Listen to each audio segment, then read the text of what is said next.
Air akuarium kamu cepat keruh padahal udah diganti berkali-kali.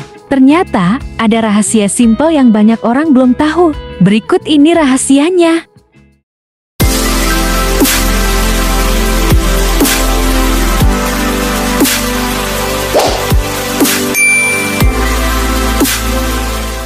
Pertama, masalah umum pada akuarium ikan mas koki. Ikan mas koki dikenal sebagai ikan hias yang cantik dan aktif, namun mereka juga termasuk jenis ikan yang menghasilkan limbah sangat banyak. Ini menjadi salah satu sumber masalah utama dalam pemeliharaan akuarium mereka. Berikut adalah beberapa masalah umum yang sering terjadi. Pertama, air cepat keruh. Mas koki makan dengan rakus dan sering mengaduk-aduk dasar akuarium, menyebabkan kotoran dan sisa pakan beterbangan. Partikel-partikel ini menyebabkan air menjadi keruh dan membuat tampilan akuarium kurang menarik. Kedua, air berbau dan berwarna. Jika tidak dibersihkan rutin, sisa makanan dan kotoran ikan membusuk dan menghasilkan bau tidak sedap. Dalam beberapa kasus, air berubah menjadi kehijauan atau kekuningan akibat pertumbuhan alga dan tingginya kandungan amonia.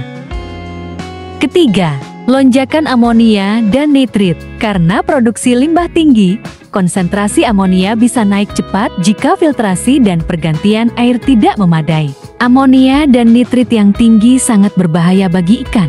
Bisa menyebabkan stres, penyakit, bahkan kematian. Keempat, filter cepat kotor. Filter akuarium cepat tersumbat karena harus menyaring kotoran dalam jumlah besar. Jika tidak dibersihkan rutin, filter bisa menjadi sumber racun alih-alih alat penyaring. Kelima, bertumbuhan alga berlebih. Kandungan nutrisi tinggi dari kotoran ikan dan cahaya berlebihan memicu ledakan alga. Alga membuat air kehijauan dan mengganggu estetika akuarium. Solusi untuk menjaga air akuarium tetap jernih. Menjaga air akuarium ikan mas koki tetap jernih bukanlah hal yang mustahil, meski mereka dikenal sebagai ikan penghasil limbah tinggi. Kuncinya adalah kombinasi sistem filtrasi, manajemen pakan, dan perawatan rutin. Berikut adalah solusi efektif yang bisa kamu terapkan. Pertama, gunakan pelet berkualitas tinggi. Pelet premium memiliki kandungan protein yang lebih tinggi dan kualitas bahan baku yang lebih baik, sehingga menghasilkan lebih sedikit kotoran dan tidak mengotori air. Berikan pakan secukupnya, 2 kali sehari dengan jumlah yang bisa habis dalam 1-2 menit. Gunakan pelet berkualitas tinggi yang tidak mudah hancur di air untuk mengurangi limbah. Hindari overfeeding, karena sisa makanan cepat membusuk dan mengotori air. Kedua, pemasangan filter yang efektif. Filter berfungsi untuk menyaring kotoran dan menjaga kualitas air tetap baik. Pastikan filter yang digunakan sesuai dengan ukuran akuarium dan kapasitas ikan yang ada. Pilih filter dengan kapasitas 2-3 kali volume air akuarium per jam, agar aliran dan penyaringan optimal. Gunakan kombinasi filtrasi mekanis, busa, biologis, media bakteri, dan kimia karbon aktif untuk hasil maksimal. Rutin bersihkan filter agar tidak menjadi sumber polusi baru. Ketiga, penggantian air secara rutin. Lakukan penggantian air secara rutin untuk menghilangkan zat-zat berbahaya dan menjaga kualitas air tetap optimal. Disarankan untuk mengganti 10-20% air setiap minggu. Lakukan penggantian 10-30% air setiap minggu, tergantung kondisi akuarium.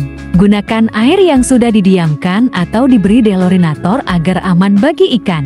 Sedot kotoran di dasar saat mengganti air untuk mengurangi penumpukan limbah. Penggunaan tanaman air sebagai penunjang. Tanaman air bukan hanya elemen dekoratif dalam akuarium, tetapi juga berperan penting dalam menjaga kualitas air dan menciptakan ekosistem yang sehat bagi ikan mas koki. Jika digunakan dengan benar, tanaman air bisa menjadi solusi alami untuk mengontrol limbah, menekan pertumbuhan alga, dan meningkatkan kadar oksigen. Berikut manfaat utama tanaman air di akuarium mas koki. Pertama, menyerap zat berbahaya. Tanaman air membantu menyerap amonia, nitrit, dan nitrat, yaitu limbah hasil metabolisme ikan yang bisa beracun jika dibiarkan menumpuk. Kedua, menghambat pertumbuhan alga. Dengan menyerap nutrisi yang dibutuhkan alga, tanaman air secara alami menekan ledakan alga. Hasilnya, air tetap jernih dan tidak cepat kehijauan. Ketiga, menghasilkan oksigen. Tanaman melakukan fotosintesis, menghasilkan oksigen yang berguna bagi ikan dan bakteri baik di dalam filter. Oksigen tinggi, ikan lebih sehat dan aktif. Keempat, tempat berlindung dan bermain. Ikan mas koki suka bermain di sela-sela tanaman. Tanaman juga memberi rasa aman dan bisa mengurangi stres, terutama saat ada perubahan mendadak dalam akuarium. Jenis tanaman yang cocok untuk ikan mas koki. Tidak semua tanaman cocok untuk ikan mas koki karena mereka cenderung menggigit dan mencabut tanaman. Pilih tanaman yang kuat dan tahan banting, seperti pertama, Anubias. Jenis tanaman ini memiliki daun tebal, kuat, dan tidak mudah digigit. Kedua, Amazon Sword, cocok untuk akuarium besar. Memiliki akar yang kuat menempel di dinding akuarium atau kolam, sehingga membuat kolam lebih estetik. Ketiga, Duckweed. Tanaman terapung yang menyerap nitrat sangat cepat meski bisa tumbuh terlalu cepat jika tidak dikontrol. Dengan memasukkan tanaman air ke dalam setup akuarium, kamu tidak hanya mempercantik tampilan, tapi juga membangun sistem penjernihan alami yang mendukung kesehatan ikan dan kestabilan air secara keseluruhan.